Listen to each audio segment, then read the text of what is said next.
Sinimulan ng talakayin ng mga mambabatas sa pagdinig ng Committee on Ways and Means sa Kamara ang pagpapatupad ng tax exemptions sa mga Pilipinong kumikita ng 350,000 pesos kada taon.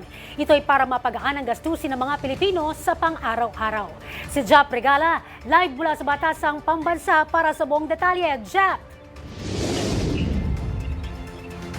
Zay, kanina nga ay tinalakay ng mga mambabatas ang pagkakaroon ng tax relief sa mga middle class earner. Alinsunod ito sa direktiba ni Pangulong Ferdinand R. Marcos Jr.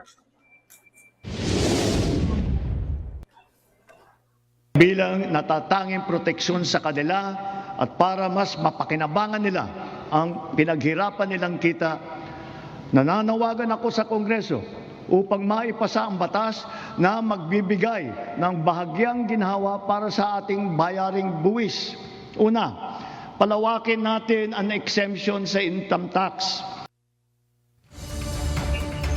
Kasabay ng panawagan ni Pangulong Ferdinand R. Marcos Jr. sa Kamara sa kanyang naging State of the Nation address noong nakaraan na matiyak na mapagaan ang mga middle class sa kanilang nararanasang epekto sa gitna ng ilang isyung kinahaharap ng bansa. Sinimulan ng talakayin sa Kamara ang pagkakaroon ng tax relief para sa mga middle class earner.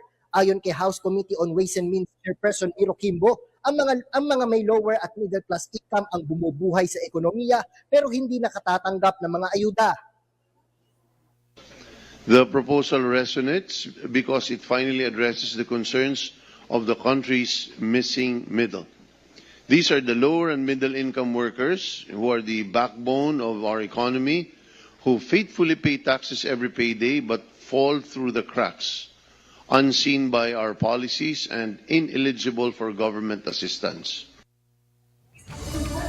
Sa proposal naman ng Department of Finance, isinusulong ng ahensya ang matagal ng panawagan na pagkakaroon ng tax adjustments sa mga produktong may asukal pati na sa mga produktong may epekto sa kalusugan.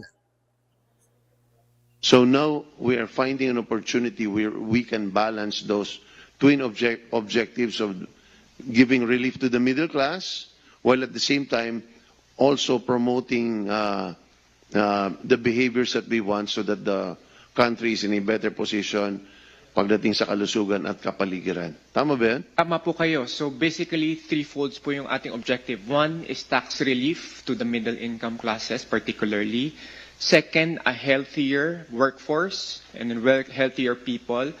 Third, mas magandang kapaligiran at to actually mitigate some of the impacts of climate change.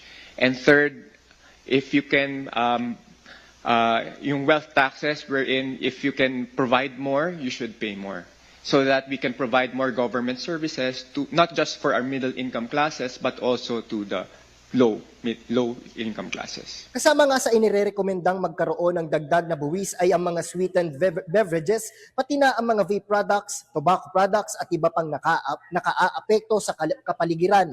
Naniniwala naman si Chairperson Quimbo na kung magkakaroon ng adjustment sa tax hinggil sa mga produktong na nakakasama sa kalusugan, dapat lang na maging risk-based ito para maging patas at maisulong ang layunin na pababain ang konsumo ng Pilipino sa mga produktong ito. We want to make sure that if the tax is meant not as a revenue measure, but is meant as a regulatory measure, meaning it is meant to curb a particular behavior or convince people to shift away from harmful behavior, it has to be risk-based. So, kailangan risk-based eh. Hindi pwedeng pareho yung tax kasi kung mas harmful ito, dapat mas mataas yung rate, mas mataas yung buwis, di ba?